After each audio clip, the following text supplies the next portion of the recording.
patuloy na ridge of high pressure area ang nakakaapekto dito sa may northern at central Luzon. Ito yung nagdadala po ng mainit at maalinsangan na panahon at mga bababa na tsansa ng mga pag-ulan.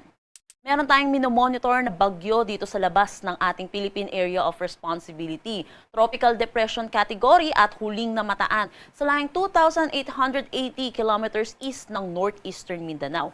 May taglay na lakas na hangin na 55 kilometers per hour at pagbugso na umaabot ng 70 kilometers per hour. Mabagal itong kumikilos sa direksyon na kanluran. Para naman sa ating forecast track, posible itong pumasok ng ating PAR next week at hindi mababa naman po yung tsansa ng landfall scenario para dito sa bagyong ito. Pagpasok po niya ng PAR, ito ipapangalanan po nating Kaloy at sa kanyang direksyon, posible itong kumilos pahilaga kaya hindi din po talaga natin nakikita ang landfall scenario. Pero sa ngayon po, mataas pa po ang uncertainty dito sa track nitong bagyo pong ito.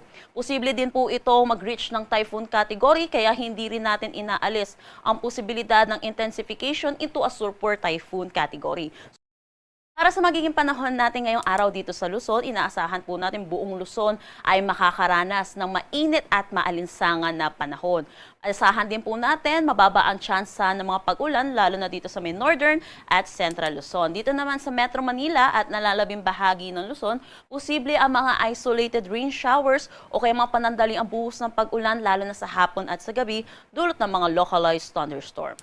Gayon din dito sa may Palawan, buong Visayas at Mindanao, asahan din po natin ang mainit at maalinsangan na panahon. So, posible rin po yung mga isolated rain showers o kaya mga localized thunderstorm lalo na po sa hapon at sa gabi.